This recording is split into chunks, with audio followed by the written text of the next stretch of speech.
Baik, Assalamualaikum warahmatullahi wabarakatuh. Alhamdulillah syukranillah nahmaduhu wa nasta'inuhu wa nastaghfiruh wa na'udzubillahi min sururi anfusina wa min sayyiati a'malina may yahdihillahu fala mudhillalah wa may yudlil fala hadiyalah. Bapak Ibu dosen yang saya hormati, ini adalah mengulang kaji. Sebenarnya KKD ini sudah tiap periode sudah kita lakukan. Ya, manajemen foreign body or wear obstruction. Jadi jangan lupa bahwa eh, kasus-kasus emergensi yang terjadi di lapangan, kita akan mendapatkan beberapa kasus seperti airway obstruction. Ya, airway obstruction itu bisa disebabkan oleh sesuatu yang dari dalam tubuh sendiri atau dari luar.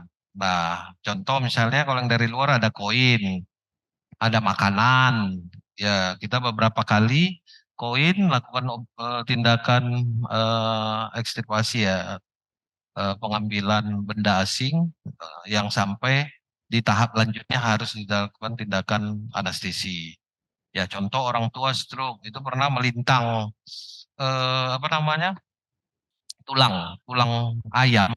Bayangkan tulang ayam melintang di RW. Nah, ini kejadian-kejadian yang mungkin terjadi yang rasanya kita pikir nggak mungkin lah ya, tapi inilah terjadi. Tulang ayam sebesar kelingking ini melintang di RW, itu biasa terjadi. Kemudian jarum, terutama yang berjilbab. Baru-baru ini kita juga melakukan evakuasi foreign body akibat jarum pentul. Biasa berjilbab, anak pesantren nih, anak pesantren, begitu kawannya, udah siap belum? Sementara jarum pentulnya di gigi. Jadi bisa masuk ke GI tract, bisa masuk jalan nafas. Nah, kita cerita foreign body aware obstruction itu bisa eh, namanya di airway, ya. Artinya memang tetap pada panduan teori bisa kena sumbatan parsial atau total. Total dalam 5 menit harus kita intervensi. Nah, kasus di sebuah rumah sakit itu terlambat akibat bakso. Ya, anak-anak makan bakso kebesaran, totally aware obstruction. Itu bisa terjadi. Dan anaknya meninggal dunia karena terlambat pertolongan. Artinya, bagaimana kita menilai sebagai nanti pada prakteknya, seorang kandidat dokter umum bisa menilai apakah ini obstruksi jalan nafas parsial atau total. Ya, yang parsial itu ada beberapa, bisa benda padat, bisa benda cair atau separuh padat. Jadi bisa benda-benda lain, ya. Nah, jadi di lapangan itu sering terjadi. Bisa karena proses alergik. Jadi misalnya kalau orang luar itu di Eropa, mungkin Amerika banyak alergi kacang. Nah, jadi konten makanan itu mengandung kacang, alergi. Jadi laryngeal edem. Laryngeal edem ini bisa berbahaya, bisa secara akut, bisa proses. Jadi artinya pengenalan terhadap airway obstruction ini harus kita tekankan pada peserta didik nantinya. Apakah ini proses yang akut, yang bisa membahayakan nyawa, atau proses yang butuh proses secara bertahap sehingga terjadinya airway obstruction. Airway obstruction itu bisa juga akibat inhalan trauma. Hati-hati.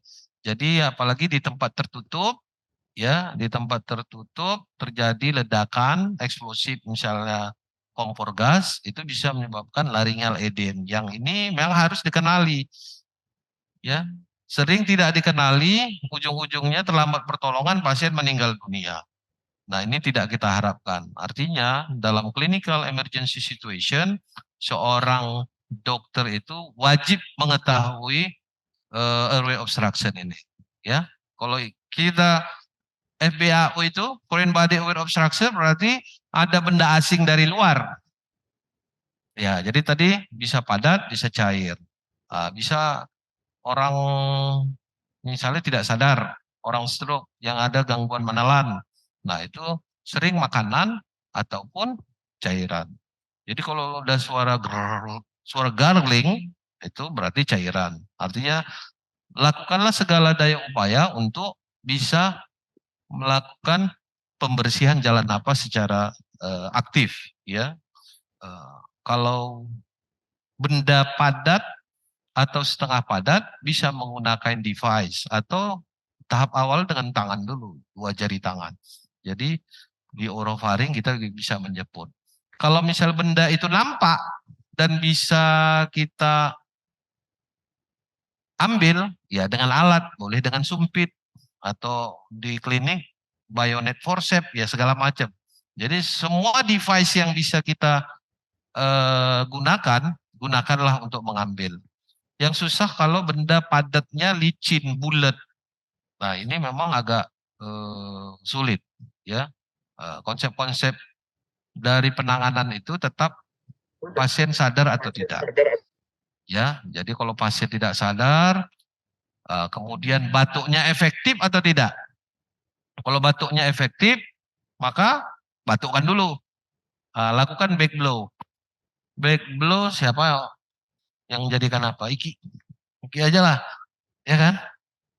Nah, back blow tetap dengan posisi menunduk, tangan gini. Ya, menunduk sedikit, kemudian kita back blow selama 5 kali. Ya, tuh 2, 3. Ya, jadi hentakan di punggung tangan. Jadi back blow ini untuk pasien-pasien yang sadar, ya kan, sadar. Kalau misalnya nggak keluar juga, biasanya sudah makin hipoksi. Oh, ini deh. Oh, ini rupanya. Siapa namanya? Fadli. Fadli Zon. Nah, jadi nunduk, posisi nunduk lagi. Nah, dan tangan kiri dalam kita back blow 5 kali. Pak, tepak, ketepok, ketepak, ya dengan punggung tangan. Nah, kalau dia sudah mulai hipoksi, relatif sudah mulai mengantuk, maka kita harus melakukan Heimlich maneuver, ya kan? Biasanya sudah mulai nggak sadar dan mulai apa? Heimlich maneuver, ya sudah mulai. Tapi masih bisa kerjasama. Ya berdiri berdiri. Kemudian kita hentakkan 5 kali. Ya intinya di kita hentak, ya kita hentakkan 5 kali. Biasanya kalau enggak juga pasien sudah jatuh pada nggak sadar. Kalau nggak sadar, nah tidur dulu. Atau itu aja ya. Nah, itu saja. Apa namanya? Ambil. Nah, kalau nggak sadar, kita bisa melakukan chest thrust atau abdominal thrust. Kalau chest thrust itu traumanya lebih besar. Nah, nah bisa kita di samping, ya. Nah, bisa kita duduk di sini.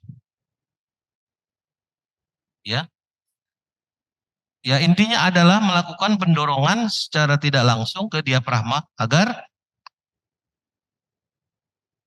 ya 5 kali, ya kan? Kalau chest thrust itu di dada, jarang dilakukan karena traumanya lebih besar. Memang efeknya bisa lebih dekat pada foreign body yang di airway. Jadi tetap ya ini abdominal thrust bisa dari samping. Ya. Jadi ada 2 posisi, bisa kita berada di kaki pasien, kemudian lakukan abdominal thrust ya 5 kali. Nah, kalau berhasil kita evaluasi, nampak nggak? Begitu nampak barangnya, kita ambil. Boleh pakai tangan atau pakai alat. Kalau tidak nampak, langsung lakukan ulang, lakukan repetisi. Ya. Nah, kalau dari samping ya sama juga seperti ini. 5 kali ya. Intinya adalah melakukan pendorongan ataupun pressure di suprahma area agar ada tekanan secara tidak langsung yang mendorong massa. Kalau bayi ada? Nah, back blow kita boleh duduk.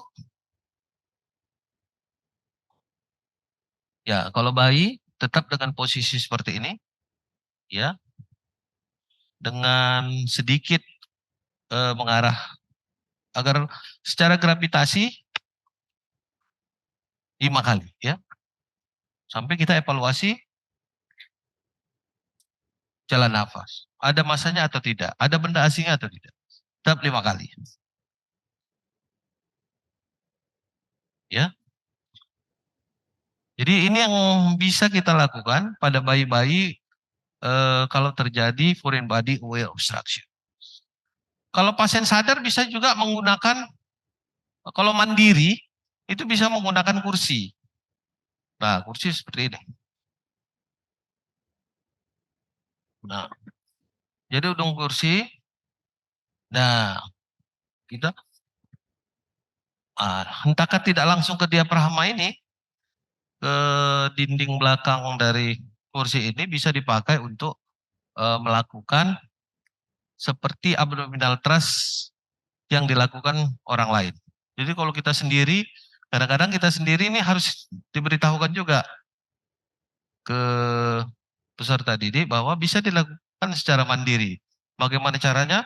Menggunakan punggung dari kursi. Ya, memang sakit, tapi itulah cara-cara melakukan pertolongan. Baik, untuk foreign body airway obstruction itu saya rasa sudah demikian ya. Berikutnya adalah manajemen airway. Jangan lupa manajemen airway itu harus dilakukan oleh seorang kandidat dokter bila menemukan keadaan airway emergency ya, airway medical emergency situation ya kan. Contohnya apa?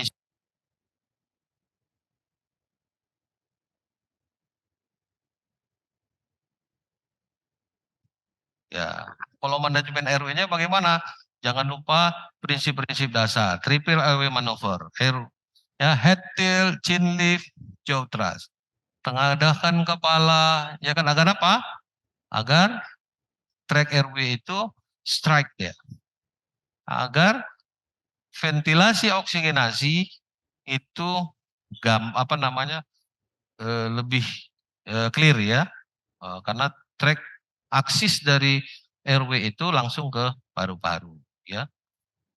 Ya, jadi kita melakukan head tail, tengadahkan kepala ya. Head tail. Hah? Oh udah. Ya udah. Gimana caranya? Head tail. Tengadahkan kepala.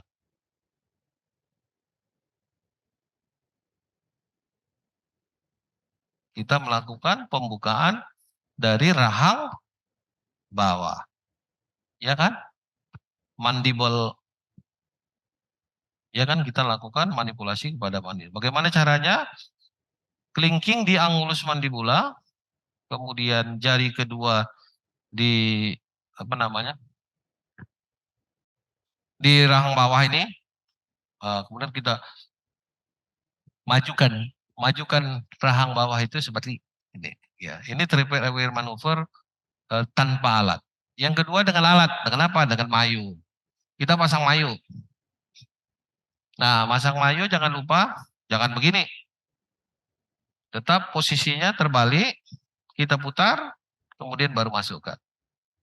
Ya, nah bagaimana mengukur mayu yang benar? Jangan lupa dari tragus ke pinggir bibir.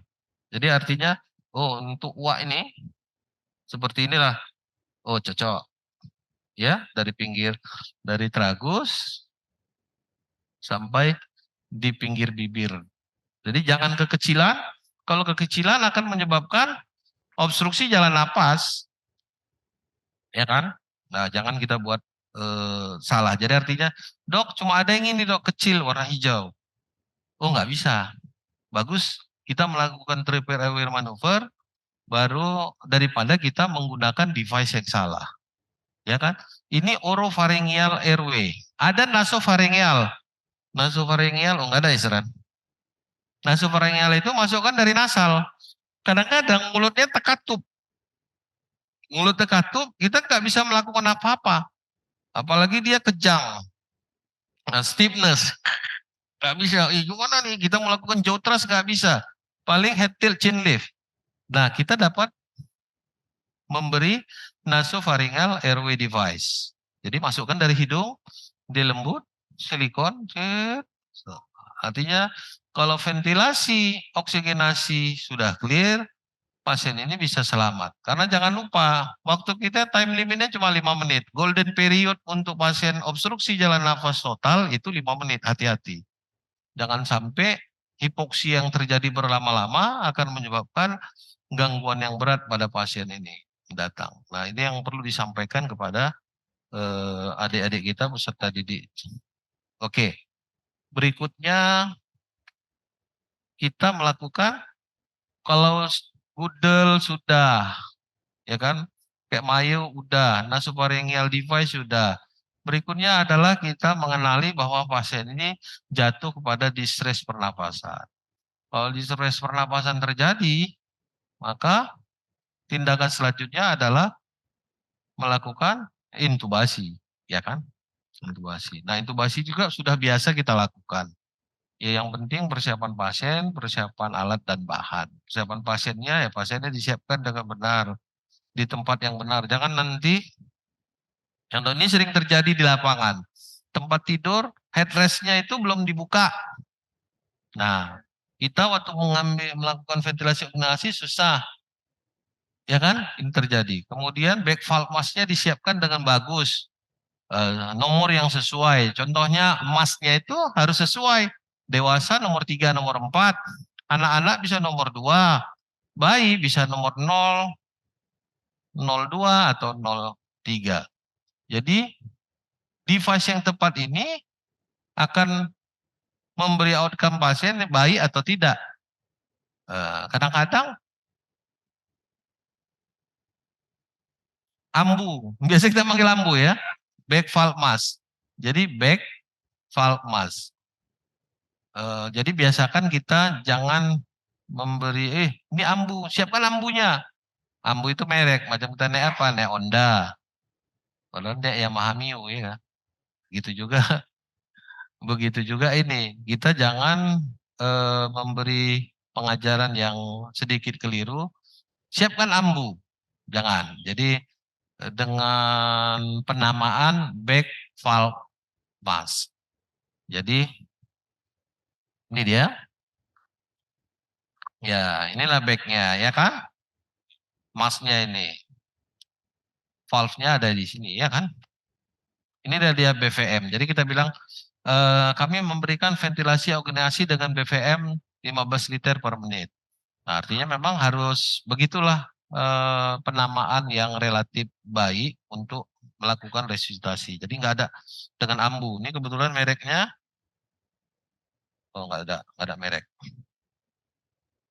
Ya, jadi banyak macam. Jadi tolong, kita biasanya mereknya bagus, merek ambu biasanya. Iya kan? Merek ambu ini kan? Iya. Jadi jangan lupa sebelum kita melakukan ventilasi, sebelum kita melakukan intubasi, kita melakukan persiapan hubung dengan oksigen 15 liter. Lakukan ventilasi oksigenasi atau pre-oksigenasi lebih kurang 5-10 menit. Jadi nggak apa-apa. Yang penting dadanya naik dengan posisi head tail, ya kan? Nah, ini kita lihat, wow, parunya kembang. Nampak paru-parunya. Ya, kita lakukan deoksigenasi dulu, baru kemudian kita intubasi. Jangan lupa sebelumnya itu info concern. Jadi sebelum ini harus ditekankan kepada peserta didik bahwa sebelum melakukan tindakan intervensi ini jangan lupa kita inform concern. Jelaskan, dok kenapa dok ayah saya? Oh ini ayah kamu ini apno yang henti napas. Ini harus kita lakukan, kita bantu nafasnya ya. Surat izinnya harus ditandatangani. Jangan lupa inform concern. Ini penting.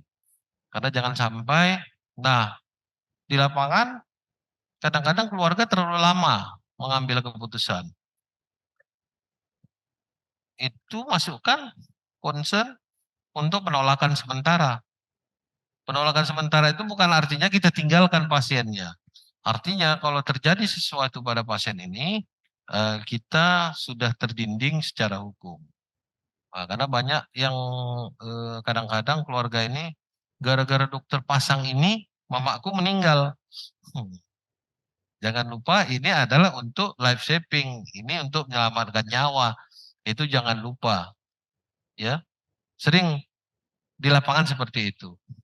Keluarga yang satu konflik dengan keluarga yang lain. Oh janganlah, masa mama dipasang macam-macam, ya kan? Nggak tega lah. Nah, artinya penguatan dari sisi edukasi untuk life saving ini harus ditekankan juga kepada peserta didik nantinya.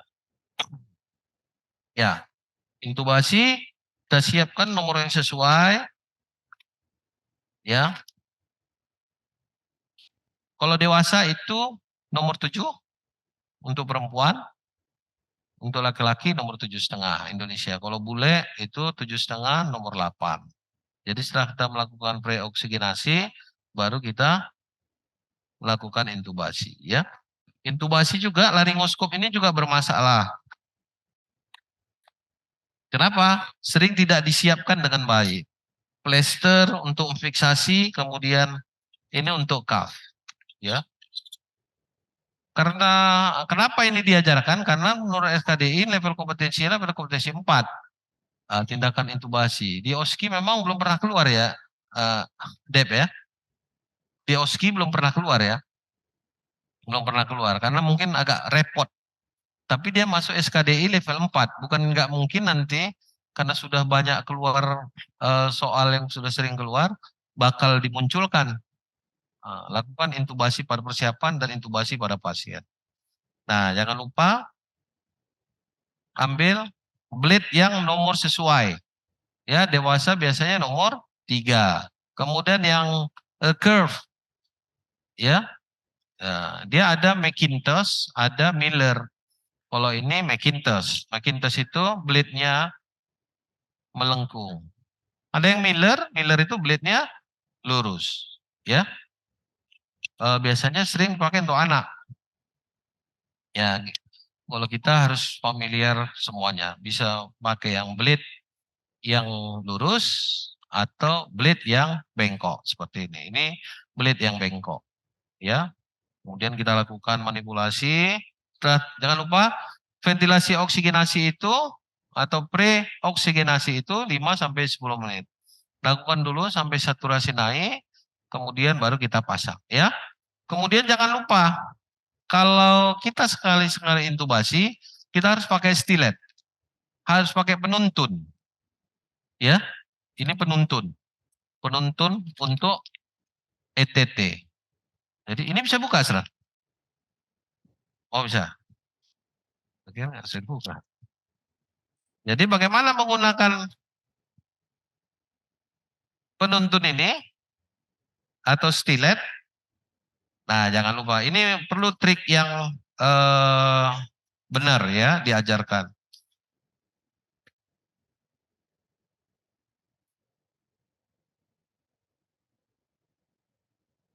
Kalau dokter anestesi ini sekali-sekali aja menggunakan ini stilet, ya kan? Kalau difficult intubation baru kita menggunakan stilet. Karena hari-hari kerjaan kita intubasi ini kita tidak menggunakan ini, ya kan? Tapi kalau sekali-sekali intubasi wajib menggunakan stilet. Nah, cara pasangnya bagaimana? Lumuri dulu jeli agar tidak kesan. Kemudian masukkan. Nah, jangan lupa lebihkan 1 senti, ya, setengah 1 senti. Inilah yang nanti menuntun. Ini bisa dibengkokkan seperti joystick, ya kan? Nah, jadi ini tujuan stilet ini menuntun kita agar ini tidak lari, ya, tidak lari. Nah, jadi tergantung kebutuhan. Bisa panduan ini seperti ini, karena dia strike. Bisa juga melengkung betul. Ini harus begini nih, karena dia ada yang anti-fleksi position, laring itu bisa normal, bisa retofleksi. Ini yang menyebabkan sulit intubasi. Ada yang epiglotis itu menutup laring. Nah, jadi banyaknya variasi dari anatomi ini menyebabkan salah satu penyulit untuk melakukan intubasi. ya. Jadi tolong diperhatikan. Tapi untuk yang sekali-sekali intubasi, baiknya standarnya pakai stilet, ya. Nah, pakai stilet supaya bisa menuntun dengan benar track dari atau arah dari angle dari laring itu benar-benar pada posisi yang mudah kita lakukan pemasangan ini, ya. Oke, jadi kalau di ujian OSKI UKM PPD wajib pakai stilet, ya, wajib pakai stilet. Jadi pasang stilet termasuk dari panduan untuk insersi ETT ini. Ya, ya seperti biasa setelah melakukan prooksigenasi langsung kita melakukan. Nah, memakai laryngoskop ini itu dimulai dari sisi kanan lidah menyusuri secara perlahan ke tengah. Nah, coba dari masukkan kemari arahnya. Masukkan kemari ini. Dibuka kameranya buka. Oh nggak bisa? Oh, nggak tahu ya. Itu nggak repot. Kalau yang lalu bisa arah kemari. Oh,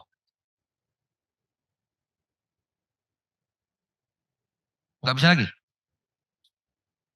Tarik aja Ki. Nah, jadi masuk ke dalam, ke arah kemari di atasnya. Oke, perhatikan dari menyilang, blade laryngoskop menyilang mulai dari pinggir lidah kanan, ya kan, susuri secara perlahan, kemudian elevasi. Nah, perhatikan.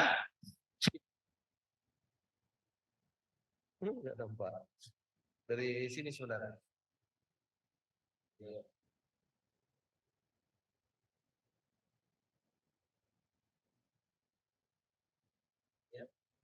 Jadi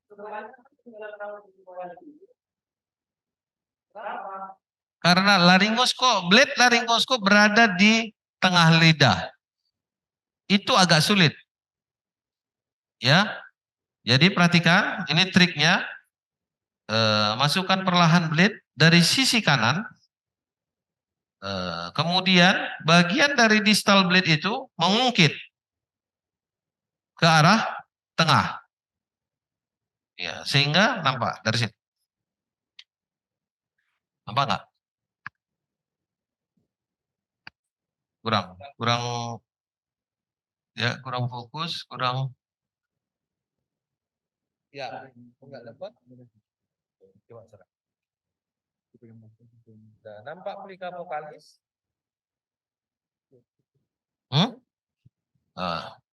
Gitu. Mana dia? Ya, kurang nampak juga tangan saya ya. Nah, gitu. Kurang sedikit serang. Ya sudahlah, tahulah pokoknya plika vokalis. Ya, ya itu dia. Nampak? Ya, kemudian baru kita lakukan insersi.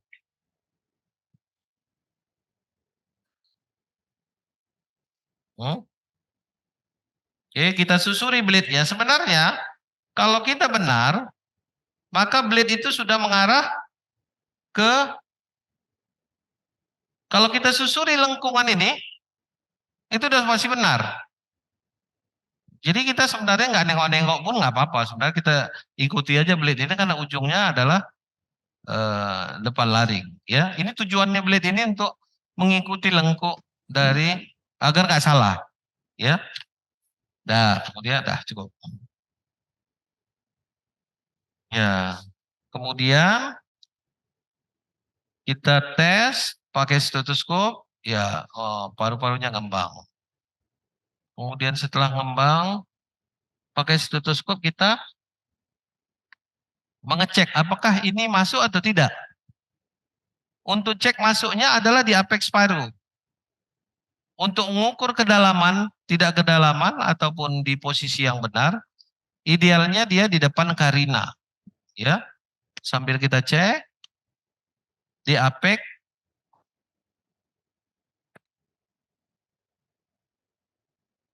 paru kiri kanan, kemudian di lower side paru. Kalau di lower side itu untuk menentukan ini kedalaman atau tidak. Karena kemiringan dari bronkus kanan sama kiri itu berbeda, maka sering ETT ini kedalaman. Kalau kedalaman, suara tes R yang kita lakukan itu lebih besar di kanan. Makanya kita tarik sedikit. Setelah posisinya tepat, maka kita lakukan fiksasi, ya. Fiksasi balon dari ETT.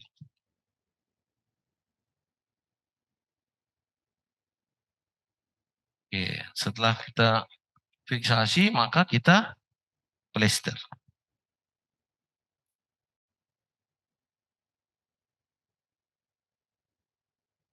Nah, ukurannya gimana? Ukuran panjangnya lebih kurang 30 cm dari tragus ke tragus, ya.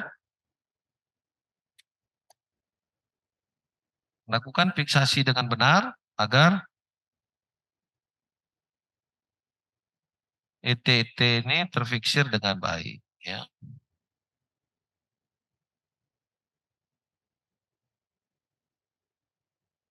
Oke. Nah, boleh dua atas bawah, ya, makin baik. Kalau dua double fiksasinya lebih baik. Kenapa? Karena pasiennya apalagi gelisah, hati-hati harus fiksir dengan baik.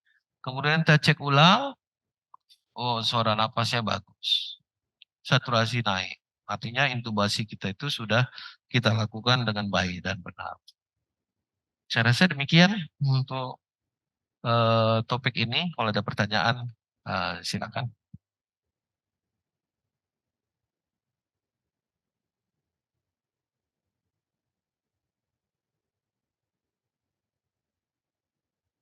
Nah, ya, habis kan? Ada pertanyaan, Bapak Ibu? Oke, baik. Oh, balonnya ini. eh oh, ini ada pertanyaan, Dokter. Apakah balon ini perlu dites? Ini ada dua pendapat. Ya, bisa cacat produk, bisa tidak. Tapi di satu sisi, satu pendapat nggak perlu kita tes. Kenapa?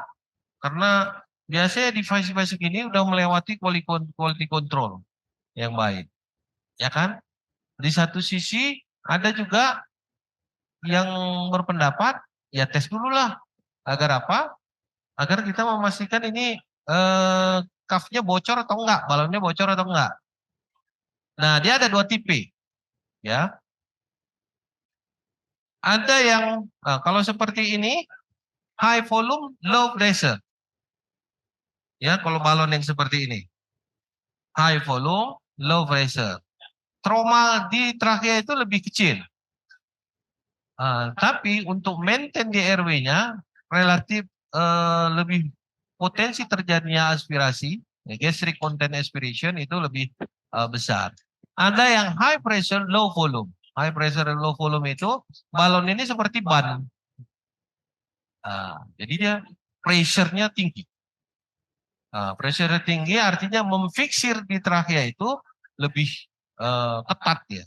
Tapi trauma pada laring itu lebih besar potensinya. Jadi dua pendapat boleh silakan mau dites dulu, boleh tidak karena takut bocor. Nah, tapi biasanya dengan device-device seperti ini udah lewat quality control. Dia memang seperti baju aja sekarang, ya kan? Kancingnya beda sedikit aja udah nggak lewat quality control, apalagi kualitas ekspor. Apalagi device-device seperti ini.